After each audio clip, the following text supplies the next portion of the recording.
Pray everyone is doing well. Keep Yahweh first. It's the Nini Show, and I'm here to help my people. Knowledge is power, so here's some tools to help you grow. Mentally, physically, a spiritual thing. And making change to our life, now that's a beautiful thing. As we sit here and talk about the issues that affect us, a change by electing the right people. Changing the law, but first, we must do three things: inspire, uplift, and empower each other. What you don't know can ultimately hurt you. Let's change the way we think, change the way we think. Because at the end of the day, I want us all to win and live in purpose. Let's go. Welcome back. Hey, guys. Welcome back to the Nini Show. I'm your host, Nini Adams. And thank you guys for tuning in with us today on this wonderful Monday.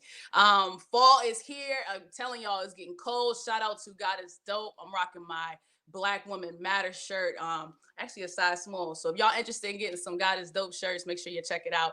We're going to have two phenomenal, beautiful women that are going to be on the show today. Donna Hopkins is going to be on, and she's going to be talking to us about breast cancer awareness and her journey and everything that she's doing in that area. And then we're going to have Jazmine Gittens on, and she's going to talk to us about wholesaling. So I'm excited to hear about that. If you guys are interested in that, in real estate type adventure, we're going to talk about that. But y'all know how I get down. We got to start out by blessing this room. So come pray with me.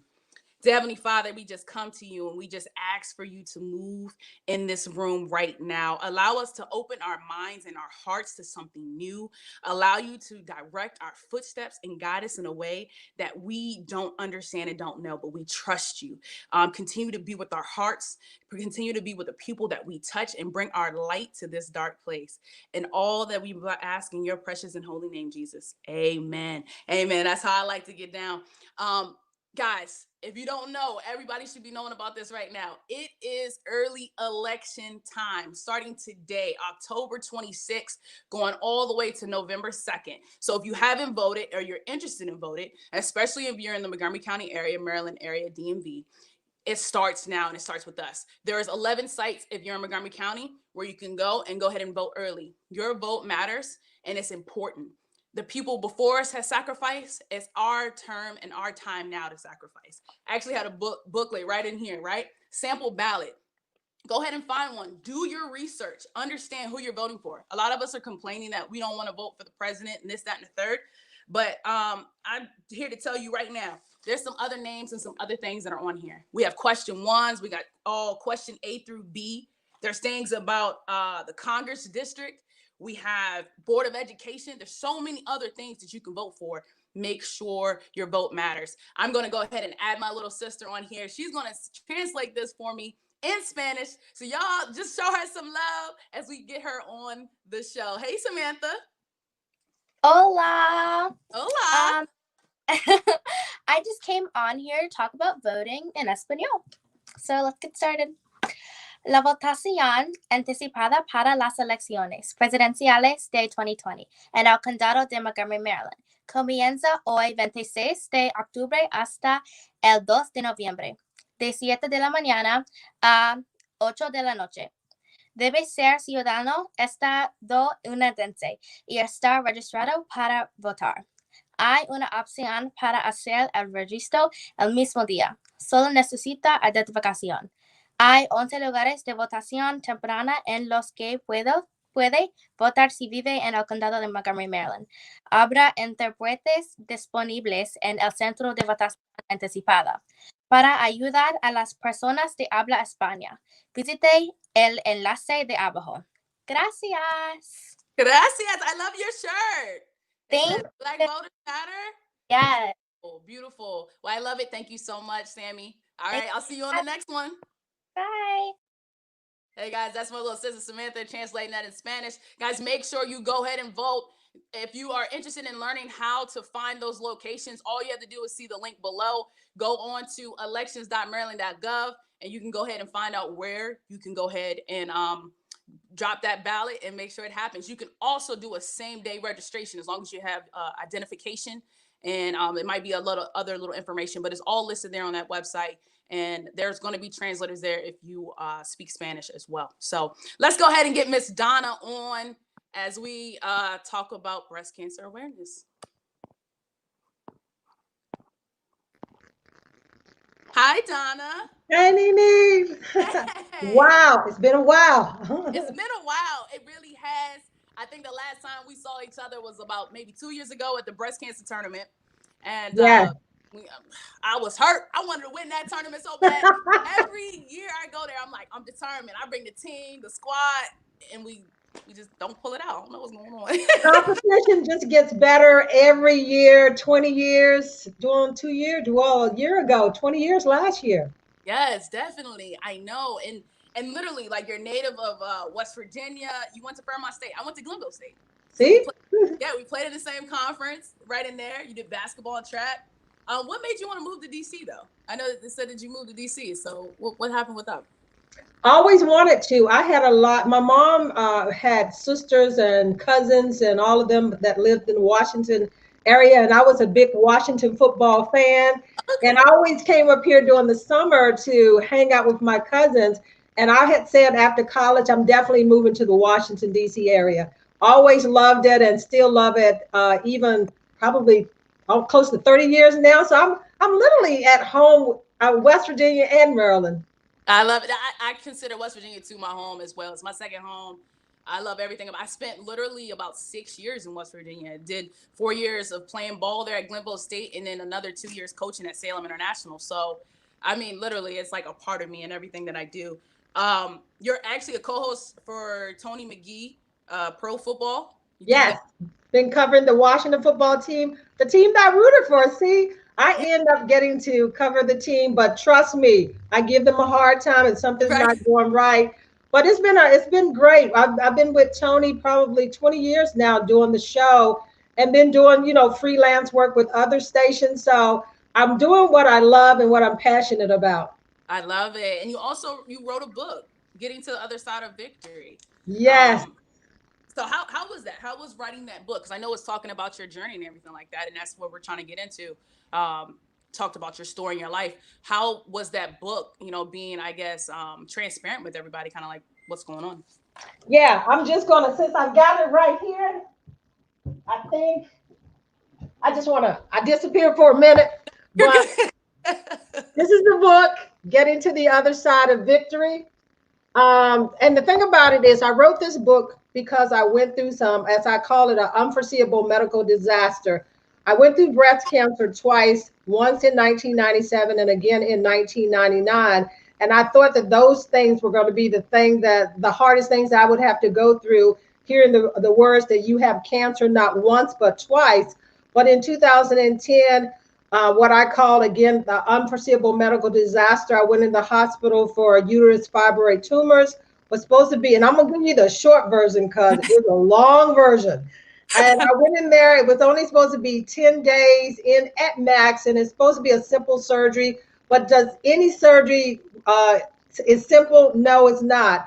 But I ended up in the hospital for 2.5 months, 6 surgeries later, the amputation of my lower left leg, and almost dying a number of times. So when you look at me, you're looking at a miracle for so many times because my life was hanging on by a thread in 2010. But I like to tell people that the fight in me was greater than what I went through. Amen. Amen. And so it was like pretty much like your faith and what you believed in that kind of pushed you through. And I love that because and you have that in there, the victory, right? Yeah. So I definitely, that's beautiful because a lot of people who go through this and when they hear those words, sometimes their faith is not strong and they just kind of give up. But the success stories, and a lot of them are for those that really have that faith in God and they understand the faith of the mustard seed that they can push through and prevail, that this is not going to be the end. So I love And not only that, God, I always tell people that God will always put purpose in what you've gone through. It wasn't just to go through it for nothing, but he puts purpose in that. In starting my foundation, wouldn't have started a foundation that helps breast cancer survivors here in the Washington, D.C. metropolitan area if I hadn't went through breast cancer myself. So I started the foundation. It's been 20 years running now, and all the money that we raise stays right here in the DC, Washington metropolitan area that helps breast cancer survivors. And, everybody talks about not to get stressed out if you're going through cancer. Well, how can you not get stressed out if you can't pay your everyday living expenses? So that's where we come in. I call ourselves the helping hand in the cancer community that meets the everyday need the everyday expense. And that's what I'm passionate about, is what we're doing in the cancer community. And like you said, God will always be there to walk you through whatever you've been through. And my faith from the beginning, watching my parents, they were sick all the time, but I watched how they just had a bounce back no matter what was thrown their way. They had a bounce back. And being an athlete, you can understand this, is that who wants to be on a team and that don't want to win? Exactly. And I'm a winner in life. I tell people that I hold the gold medal of life, and it's called victory. Amen. Amen. I love it. And also, with that nonprofit that you have, obviously you're helping those that are in the DMV area. You held obviously the breast cancer tournament. Is there something else that you're going to do with that, or do you plan on bringing that back, or is that something that you're just like, okay, I'm going to move to something else? Well, you know what? Everybody keeps saying it's funny because in 2000 last year, which was its 20th year, it ended in such a way that it was the ending of that. And people say, well, I can't believe you're not going to have that again. And I said, all things come to an end where God can move you forward. And the thing about it is, I never cry as far as when I'm giving the trophies out and whatever, but I was so emotional last year and started crying. And then the winning team for the men's side, his mom was a breast cancer survivor, and they were crying. The men were crying. Yeah. So I said, how fitting is this to be the end? And I didn't even know at that point that was going to be the last tournament. But in 20 years, it just ended the way it should have. And I told someone that it's time now for me to move on to what God has for me next to do with the foundation. The tournament has ran its course almost. And people don't realize, and I know people say, oh man, it was the family is getting together. But guess what? I have something already in the making already. Ooh, that God is moving me forward. And I cannot wait to hear that. So tell us a little bit about your experience. You was on Good Morning America. I ended up watching that one, and you had some special guests that came out and presented you some goodies. So tell us about how that experience was for you. That was so amazing for so many reasons, and not just for them honoring what I had did in the cancer community, because I never say me, but I say we as a foundation, because it takes all of us to be able to help in this fight with people who are going through cancer. So it was a surprise. I mean, they kind of like wrote it up to say, hey, we found you through a cancer magazine, and we're going to do a special, where I thought it was just going to be them interviewing me with a lot of other cancer survivors, right, not knowing that they was really just honoring me that day. And they had told my family, and I tell people, my family kept a secret. They can't go water. And I was like, and they kept the secret because they said, we really don't want her to know what's going on. But the greatest part about this is the Washington Mystics. They do a lot in the cancer community also. And just the fact that my background is basketball and the basketball tournament, and for it to be presented that way, it was pretty awesome. And then when John Wall donated the $10,000, which, you know, is going to be able to help so many other people this year with the pandemic, that to me was just overwhelming. That, wow, Lord, you're still that ram in the bush fighting on our behalf, making ways out of no way. That was just pretty awesome how, you know, like I said, God will always reward you for what you've done. If you just hang into the fight and not drown by what you've gone through and get mad about what you've gone through. And I always tell people that everything that I went through, it wasn't meant to kill me in the process. And that's what we got to understand, is what we go through is not meant to destroy us if we can just keep moving forward. Moving forward and making us stronger. Well, Donna, thank you so much to talk to us about your nonprofit, your experience, and what you're doing for the cancer folks that are here in the DMV area. So thank you so much. If there's any, can I just shout out one more thing? We're having a 5K walk a virtual 5K walk on November the 7th. You can go to the website hopkinsbcinc.org and get involved and walk. You can be anywhere. We call it city to city. And if you want my book, you can go to donnajhopkins.com and get that, or Amazon. But thank you for all that you're doing. Thank you. Oh, no. And I'm going to vote tomorrow. Vote. Hey, that's what I'm talking about. And if you could, just go ahead and put that in the comments below. I'll put it up on the screen. That way also they'll be able to see it live too and copy it down. So definitely. Thank you so much. All right. Thank you. You have a blessed one. You too. All right, guys, we're going to go ahead and bring in Miss Jasmine, and we're going to be talking about wholesaling, guys. And I know this is a lot of people are interested in talking about that. I actually had to do some research because I was more into the mindset. If you think about investing and making money and having supplemental income, I was thinking more like, okay, I'm going to get some property and I'm going to rent it out and then bam, have some tenants and go from there. But this wholesaling idea is totally new and I had to do some research on it. So let's talk to someone who's very knowledgeable. Jasmine, I'm bringing you on. How are you, sis? Hi, sis. How are you? I am good. How are you doing? I am fantastic. I'm so excited to be here with you. This is so great. This is so great to be connecting with the fam. I mean, it's been forever. It has been it literally has been a long time. And I was so glad. But the connection I reached out to you. I was like, can you please get on the show? You was like, I did. Oh, right. It was no question. I'm so happy. You're doing your thing, girl. I'm really, really happy and proud of you. And you know, we here. We here. And you doing I'm telling you, we met back, people that don't know, we met when you was in 5th grade, I was in the 6th grade, and we played rec basketball together. Yeah. Right? So we had little green shirts, we run down the court, don't nobody know what they doing. We hooping though, we having a great time. And I met your cousin Devon, ended up being my best guy friend. Yes. We end up growing up, everybody started moving, doing different things. You went to Howard University, shout out to HU. Yes, HU, you know. Shout out. Support those historically Black colleges. Absolutely. You end up moving to Jersey. Yes. And then you became a senior marketing manager. I'm going to look over here on this phone because it I was a senior marketing manager. For a real estate company. Yep, it was a real estate company. So what we did is we put on national events for real estate investors who essentially we were going state to state with the major states, putting on events for investors to say like what's happening in the real estate industry, what they should be looking for, right? So I was marketing that event and I would travel to these events, right? All these top investors walking in, but I was on the backside, right? I was signing them in. I wanted to be the one walking in and signing in, right? So I was like, but I had this idea of, job security, right? So I always had an entrepreneurial spirit. It just was in me. Like I knew that it was more for me, but at the same time, I was holding on to some type of belief of job security, but I didn't have that anyway, because a couple of days after telling my supervisor I was pregnant with my first child, I was laid off. So that was my entry point to real estate. At that point, I was like, all right, I got nothing else to do.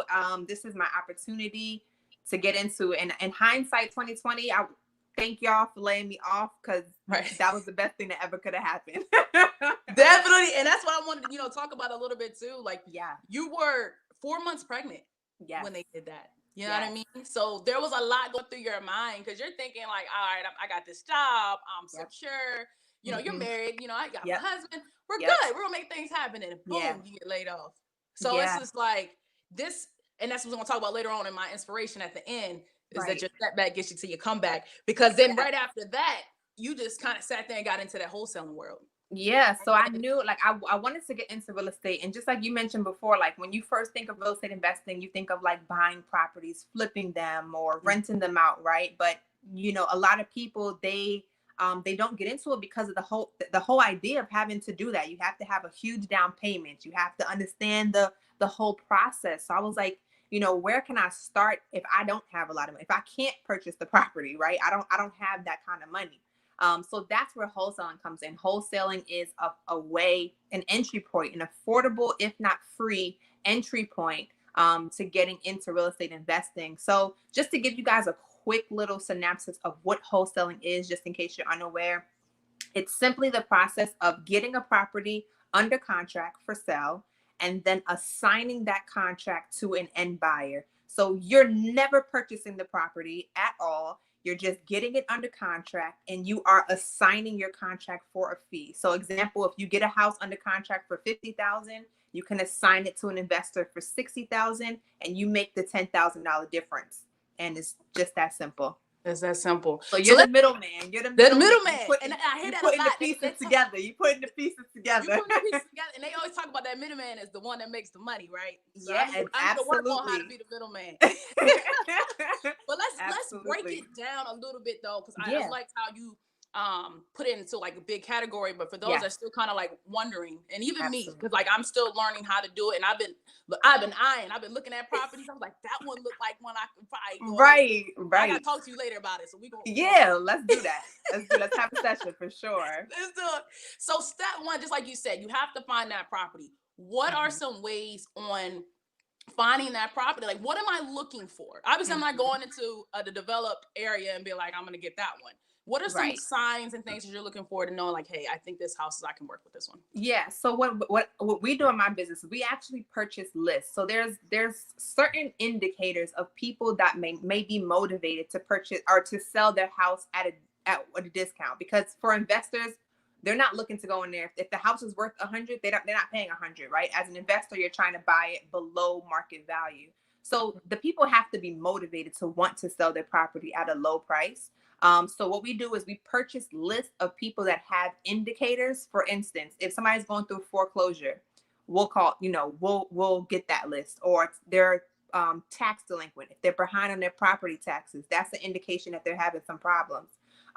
If they pre-foreclosure probate, if somebody just passed away and they inherited a property, that's an indication that they might want to sell the property. So we have a list that we actually can purchase, and we get the phone numbers for these homeowners. So we get the list, we get the phone numbers, we give them a call, and we simply let them know we're interested in purchasing.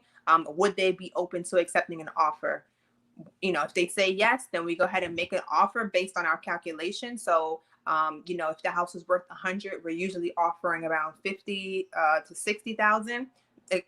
Based on the renovations, and we also have to include the renovation cost, but something in that range, and we get it under contract. And we're doing the a little bit of a differentiator from the traditional wholesaling versus what I specialize in, which is virtual wholesaling. I'm doing everything from home, so I never have to leave my house. I'm making my phone calls, running comps on the computer, sending contracts on DocuSign, and getting these things done.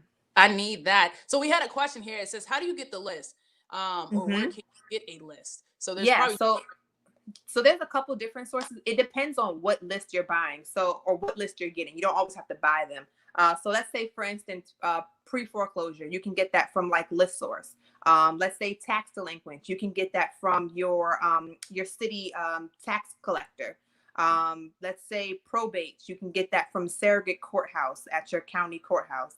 So it just depends on what list you're looking for, and there's a place where you can purchase that list. Okay.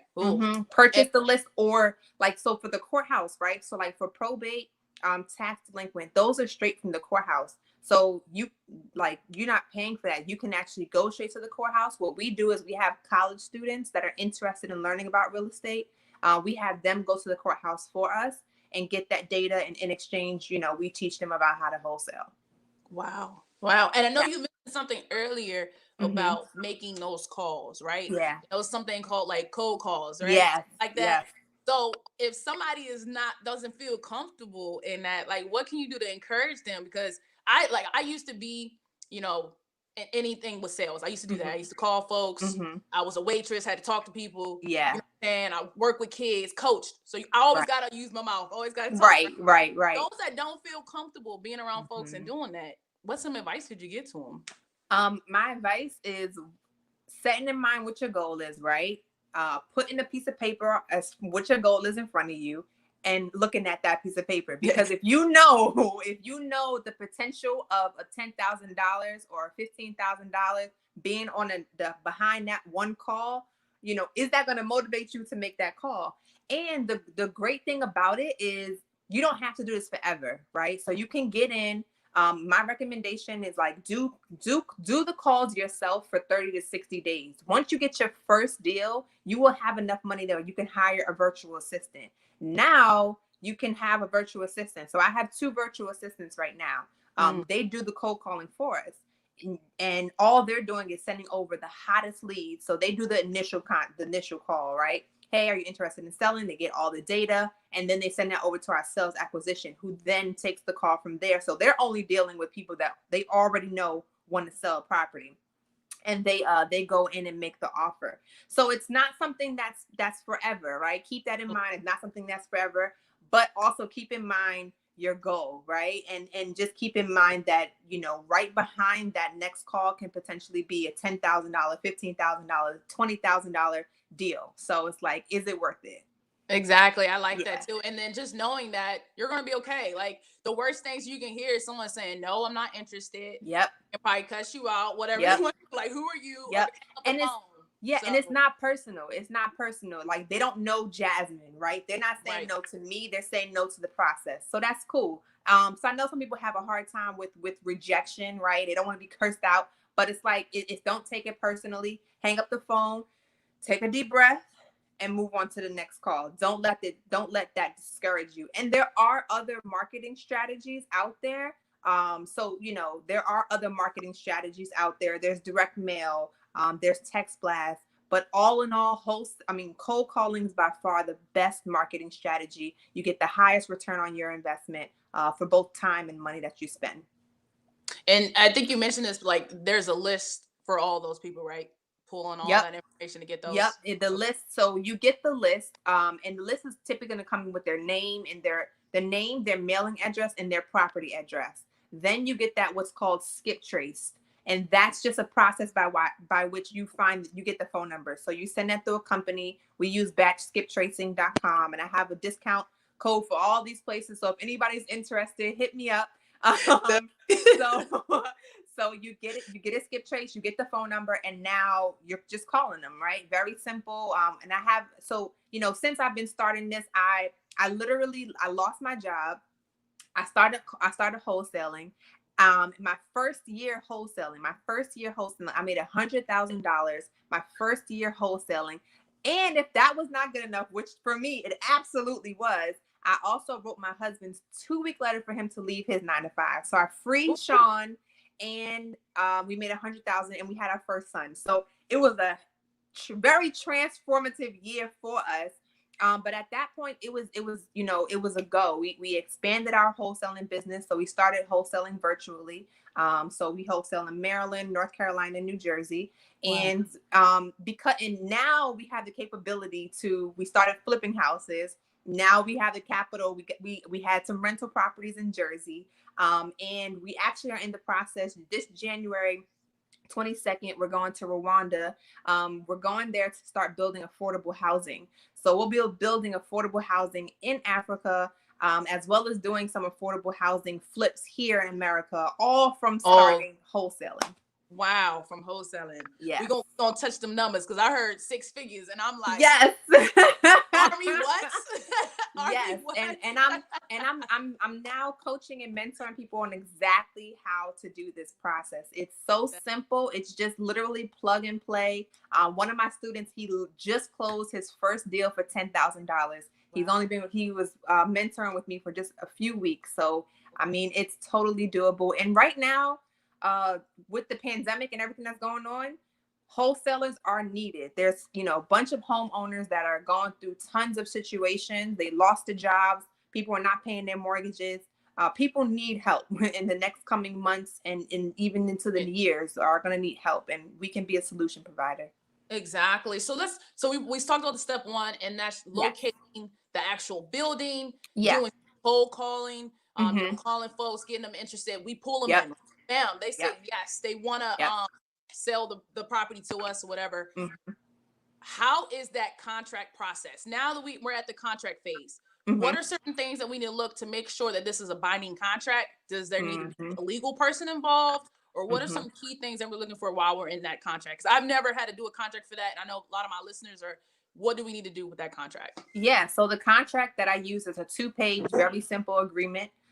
So the only thing that you need, of course, you want to have an attorney review it, to make sure that it, everything is in there appropriately especially for your state. Some states are a little bit different, but generally you can use the 2-page agreement that I have. to make the contract binding, you do have to give a consideration, which can be $10. So we give between $10 to $100. That goes to the title company. So you don't give that directly to the seller. You give that to the title company, and they put that in escrow. So it's very simple. You send the contract, you have the homeowner sign it on DocuSign, you sign it, and now you send that to the title company. The title company can start running title and things like that. But what we do is actually, once we get the property under contract with the seller, now we're immediately starting to market the deal. So we're posting it on Facebook Marketplace. We're posting in all the Facebook groups, right? We're sending out e-blasts. I mean, we have a whole system in place that we market how we market our deals to get it in front of qualified investors, right? So there's certain places where these investors are looking for deals. We blast it out. Once we get some buyers that are interested, we can do virtual showings, right? So right now, some buyers want to go, some buyers don't. So we can do like a virtual Zoom. Most buyers want to go at some point before they get it under contract. And then we can do like showings. So the properties that are like in different states, we partnered up with agents, and they can go out and show the properties for us. We get it locked up with the buyer, which is another contract. So that's the assignment contract. So you have a contract A, they call that the A to B contract. And then you have the B to C. So contract between you and the seller, and a contract between you and the buyer. And then you send that to the title company. The title company starts doing the title work, and you guys close the deal. Once they go to the title company, title company takes care of all the title work, the HUDs, they figure all that stuff out. You just sit there and wait for them to say, what date is the closing? What time is the closing? That's what I need to know. When are we closing? So with that contract, what is the time length that you have? I've heard certain people say it's about 7 to 10 days. Is there a certain amount of time that you have to get this sold? Yeah, so you usually have like 14 to 30 days, depending on your specific contract. For our contract, we have 14 days. So we have a 14-day inspection period. So during that inspection period, that's when we're looking for buyers. We're trying to lock up the deal. If we're unable to get the property under contract within those 14 days, depending on the situation, like if we have somebody that's, about to bite, and maybe, the price is not right, we'll go back and we'll talk to the seller and renegotiate the price. Or if like nobody is touching this deal, it's just like dead, then we'll go back to them and, either cancel the contract or give them another option, like try to list it with one of our agents. Got you. Yep. So So that's the great. I'm sorry. That's the thing where, some people get worried when it comes to wholesale. Like, what if I can't find a buyer? Am I stuck? Like, am I going to have to buy this property? No, just be very mindful. I put it in my calendar, like that 14-day, I put in my calendar like day 13, day 12, day 10, right? So I can be like, notified. You do not want to miss that date, because at that point, now you're getting into some sticky water. So just making sure that you notify the seller on or before that 14th day. Exactly. So I just wanted to be assured for my listeners that are listening that once you go into contract with them, you don't own the property. It's not like you own the property. Nope. There's another thing. It's like equitable interest, right? Talk about that one a little bit, because I did my little research. I see you. I'm serious. I'm coming for this wholesale. I love it. Yeah, we definitely have to have a session for sure. So all that is to say that you have interest in that property, right? Like, you have equitable interest in the property. So you have the right to where you could even file a memorandum of contract, which states that you are in contract with this seller, right? So that basically means the seller can't go out and say, oh, I found this other buyer, I'm just going to go ahead and go with this buyer. No, we're in a binding contract. And you have to sell with me. And they actually can't sell it if you were to file the memorandum of contract. They wouldn't be able to sell the contract without satisfying your contract. So that just helps protect you a bit. But for the most part, I don't do that in most of my scenarios. I just build really good rapport with the sellers, which is essential. I mean, more importantly than a script, more importantly than, anything is like building a good relationship with these sellers.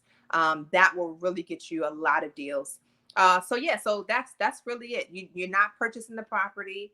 You're not putting up your credit doesn't matter. Your income doesn't matter. None of that matters. All that matters is you're going in there, you're talking to them, you're letting them know you're interested in purchasing the property. You get it under contract, and now boom, now you can start, you have equitable interest, and you can start marketing it to try to assign it to an investor. I got you. What would you say would be a reasonable amount of money you should have in order to go into this wholesaling? Like, I know you said it's very affordable, but it's like a ballpark picture. I would say reasonably, if you had $1,000, I mean, that would be a really, really good start. That would be a really, really good start if you had like $1,000 to get started. Now, if you have like, some discount codes, like, that I can share with you, like $500, you definitely can get started. Really all you need is the data and a phone. You know what I'm saying? There's Right. certain things that can improve the system, right? Like you can get a dialer that can dial more numbers for you. But when it comes to just getting started, you know what I mean? You can pick up your cell phone and dial a phone number. Don't overcomplicate things. As time progresses and you start getting deals, now you can reinvest in your business, and you can say, okay, now I can get that dialer so I can dial more numbers, or now I can get, a CRM system.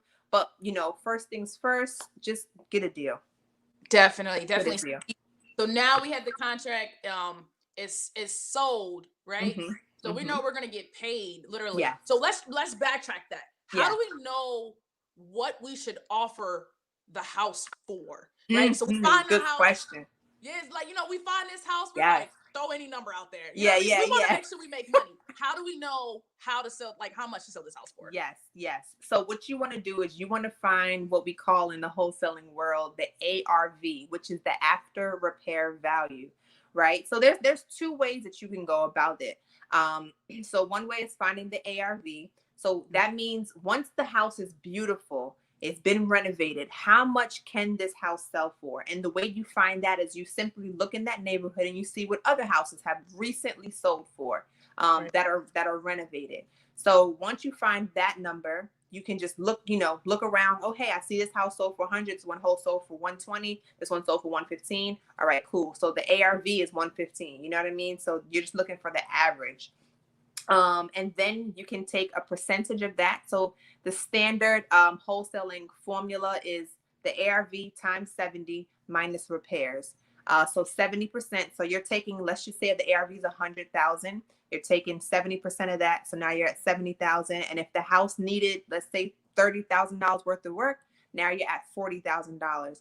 You want to make 10,000. Now you're at 30. So $30,000 would be what you offer to the homeowner.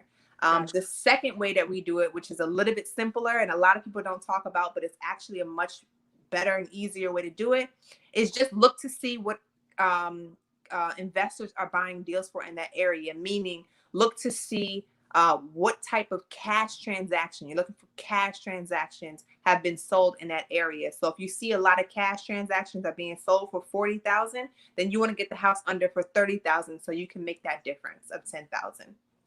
Wow. That was a lot of information. Throw all that down. Rewatch this, y'all. Rewatch this. It's on YouTube. Well, reach out to me. Plug it in. Make sure you subscribe to the Nene Show on YouTube, so you can rewatch and rewatch and rewatch. Yes, absolutely. So we talked about that after repairs value. So deducting the repairs and then knowing to go from there. And that is amazing. That is amazing. And on average, an average wholesale deal is $10,000 nationwide. In some areas, it can be a little more. Like I'll say most of our deals in New Jersey, we're looking more like $17,000, $18,000, just because the price points are a bit different there. So, but on average, you're looking at $10,000 per transaction. So, even if you're getting one deal a month just starting, that can be life-changing for a lot of people. Wow. And I noticed that they say that this is only cash offer. It's not so much finance. Is that the case? Right. So the wholesaling formula, that's typically a straight cash offer, just straight cash offer. However, there are other options. You know, you have your subject tos, your wraps. So there's a lot of, there are other options available. You just have to learn those formulas and be able to execute on them. On them. Okay. Mm-hmm. Well, tell us about your first experience. We know that on your first one, you actually hit a milestone. What was it $20,000 for your first one? Kind of tell us a little bit about how that was, because I think it was a beautiful story with a young lady. So yeah, absolutely. So this was she was actually an elderly lady, and she was, you know, we were doing a cold calling, of course. So cold calling is my number one marketing strategy. We were doing some cold calling and got, you know, reached her, and she had a collection of dolls. So that was her you know, main issue, right? So when I got off the phone with her, I called Pods and I got a quote for her to see how much it would cost for her to move these pods. She was older. She didn't know how to Google and, you know, all these things. She's like, look, I don't know how to do this. I'm like, don't worry, I got you. So I called, got a quote for her, gave her a call back and let her know the quote. She was so thrilled and excited for that quote. And she was like, look, just come over. Let's get this thing done. She actually wanted us to pay her more than we offered. We already made her an offer. And she was like, no, just take a little bit more. And we were like, no, like, we're good. Thank you though. But, you know, just being ethical, like, you know what I mean? It was, you know, an elderly Black woman. Like not that we want to take advantage of anyone, but like, period. We just were like, no, we're good. So, yeah, we got the property under contract and we sold that thing super fast. I mean, it was so fast, but it was so many little like things that we learned about in that deal. I mean, I had to go there and like re-sign contracts with her because we needed to get an extension. And she was actually at that time when I had to go back and get the property or the contract re-signed, she was at a nursing home. Like she was back and forth between nursing home and her house. So I went to the nursing home, visited with her, got the contract signed. And we sat there forever, you know, talking, just hearing her story out. She's telling me how good my husband looks. Yeah. She's gonna get him, girl. She's gonna get him. I'm like, look, Brenda, okay. But yeah, it was great. We stayed in contact with her. We actually sold that house sight unseen. The investor didn't even see the house. He saw the numbers and he was like, done. So I'm thinking, I'm like, what you mean? Like, that's it? Like, we done? So you know, I had my whole pitch. I was ready to do my pitch, and he was like, I'll take it. I'm like, okay. So he went straight to the title company, and within an hour, he put the earnest money deposit down, which is absolutely necessary. Do not let anybody buy a deal from you without giving you the earnest money deposit. Y'all hear that, right? Yes, get that EMD, okay? Non-refundable EMD, at least $2,500. So we did that, and it was a done deal. And we were on from there. So you know, it just took, you know, it took a little bit of just jumping out there, some courage, you know what I mean, and we got it done. So I was super excited. So that deal, we made $20,000 and we just kept rolling from there. And then that last thing about investors though, because I think a lot of people, they know, hey, I'm gonna get in this wholesaling, but then I have to make another connection with people who's going to buy this. I know we talked about Facebook marketing and all that, but there's also other things that you can do for investors. Do you have a group of people that you already work with? Oh yeah. So like, as you know, a lot of people, they want to have the buyers first, and it's out of fear, and I totally get it. It's out of fear of like, I don't want to go into this not knowing if I'm going to have a buyer, right? So I actually have this strategy, which is, you know, so great, where you'll have instant buyers, and I'm going to share it with you guys tonight. So what you can do, right? If you are marketing in a specific area, so let's just say you decide you're going to market in, I don't know, Baltimore City, right? You can actually look for cash buyers. You can go into ListSource and you can find cash buyers that recently sold bought properties completely cash, no mortgages, no nothing. And you can actually call them. Those are investors, okay? So you can have an immediate list. So if you have a deal in 21224, you can go right to ListSource, pull a list of all the investors who just bought, in the last 12 months, bought properties cash, call them. That's a list of qualified buyers right there immediately who already have bought deals in that area. Wow, dropping dimes. Yes, Oh, yes. Wow. I hope yes. y'all listening. I hope y'all listening. But again, subscribe to the Nene Show. Make sure rewatch it over and over again. Definitely want to get you back on later on. We can talk about some other things, some foreclosures and some other interesting topics. But I just wanted to touch the surface for people on here. But with you, I love everything that you're doing right now. And to do all of this, being a wife and a mother of two. Yes.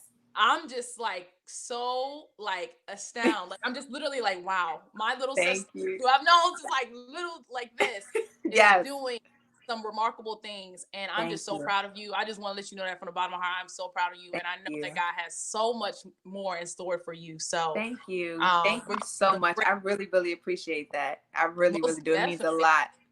Most definitely. So how I like to do this too is that we do a little quiz, little have fun, get to know you. Yeah, let's do it. What would you say is your favorite color? Orange for sure. Orange, really?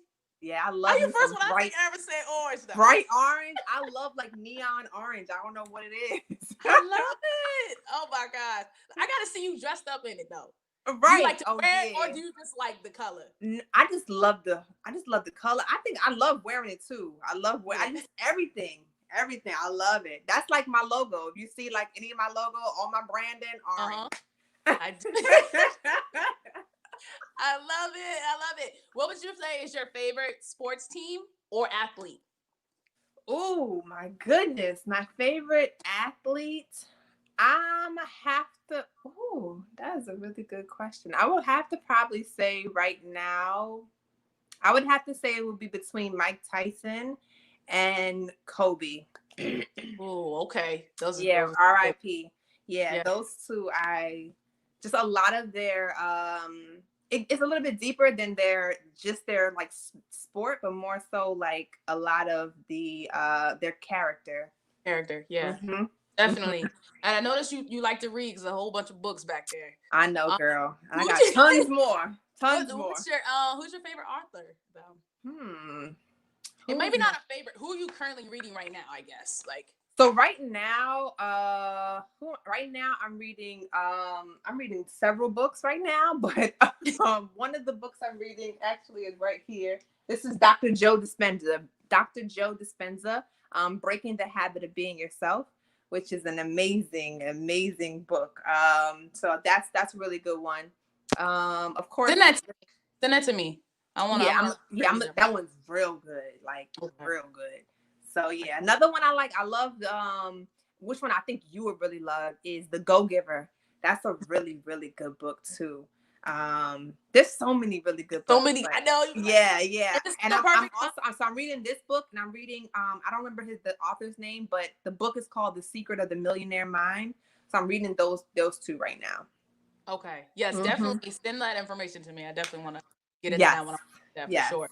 And what would you say is like your affirmation to get you through any adversity when you're feeling down? What gets you through that moment? Yeah, when I'm feeling down, I have to just like remind myself of what I'm doing this all for. So I think just reflecting on my purpose, and my purpose is to inspire and to empower. And I know those are two things that you, so when you sent me your thing, I was like, oh my goodness, like this is right on point. So just staying in tune with my purpose. And I think that really, really helps me a lot. And that's really what got me into the mentoring, into the coaching. The wholesaling is great, right? The money is great, but I did not feel fulfilled until I started coaching, until I started mentoring, until I started impacting other people. That's when I really, really felt the fulfillment. I love it. Yes. And I noticed that too when I was looking at your podcast on IG, like you go live on there, and Yes. I saw that on there. I was like, Jasmine. Yes. Great minds. I love it. I was like, you got to be a part of this show. Yes. So, literally, with that being said, please tell people how they can follow you, how they can get involved in your training, Yes. all of that, because I know that's something that I'm interested in. So Absolutely. go ahead and tell us how we can follow you, your platforms, all that. And then also when we get off here, go ahead and plug it in here too. I'm going to try and push it up on everything as well. Okay, sounds good. So you can reach me on Jasmine Gittens, Facebook and Instagram. You can tap into my website, JasmineGittens.com. I actually offer a free training on there if you're interested in getting into virtual wholesaling. So JasmineGittens.com. And then I do have a Facebook group, Virtual Wholesaling Tribe. So you can get into that group, and I have tons of free resources, and I'm always going live and sharing a whole bunch of information. Definitely. Well, thank you so much, sis. And like, if you need anything, let me know. Tell your family I said hi. Yes. I gotta go see them. I'm right around the corner from them, and I have a. It's all right. It's all right. It happens. It's all right. It's all right. Don't. But we will connect. Kiss the babies for me. I will. I will. Y'all have a blessed one, definitely, sis. We're gonna definitely connect up again. Okay. Thank you, everybody. Thank you for having me. I appreciate it. Y'all have a good night. Thank you, girl. You too. All right, that was Jasmine, and I pray to God you guys were paying attention and listen to this beautiful woman explain the literally the steps on how to wholesale and how to get involved. Literally, you do not have to have that much down to get started. All it takes is a lot of heart, a lot of hustle, and a lot of grind. If you know that that's something that you want to do and pursue, and you're interested in it, do it. I say take another opportunity. I don't want us to feel limited as our community and think of like, how else can I make money, or just be limited to a 9-to-5, right? There's more things that we can do and get involved and make this money. All right. Because with money comes power. We can make change and we make a difference. So it's to inspire and empower us. So the Nini Weekly Inspiration is going to talk about your setback is going to lead you to your comeback. All right. I'm going to say that again. Your setback is going to lead you to your comeback. Donnie McClurkin said it the best. We fall down, but we get back up. And it's how we get back up, right? It's not about like, getting back up and just being like, all right, well, I'm here. I'm just going to make this happen. You want to make sure you come up with some conviction, that you stand up strong, that you're powerful, that you know that, hey, when I get up, I'm going to come full force 100%, and I'm going to tackle whatever it is that the devil or adversary, whoever it is coming my way. It might be your employer, whoever. But just know, just from even Jasmine's story, she talked about it, how she was literally in Wall Street, did marketing, did all of that for real estate agents. And then she's pregnant, 4 months pregnant, and they lay her off, right? But she didn't stop there. She went home. She got into her laptop, into her books. She started digging into and researching about wholesaling and how to make money for her family. She had that mindset of standing up strong and persevering and not giving up. That's how we need to stand up. And then now look at her. Her first sale was $20,000. And then she's made in her first year $100,000, guys. It's possible. It's how you stand up. One of the quotes that I thought was real deep was, our deepest fear is not that we are inadequate. Our deepest fear is that we are powerful beyond measures. You got to remember that. You are equipped with 3 things: power, love, and sound mind. And that's that power that God has given you. So remember, when you hit that setback, just know that there is going to be a comeback coming on the way. So be ready and be prepared. Guys, listen, we're here to inspire and empower you. I hope that you learned a lot from today's show and that you use it and bless someone else. Make sure you subscribe to the show, the Nini Adams Show, and make sure you subscribe there. Faith Works. Nini out. See y'all next week.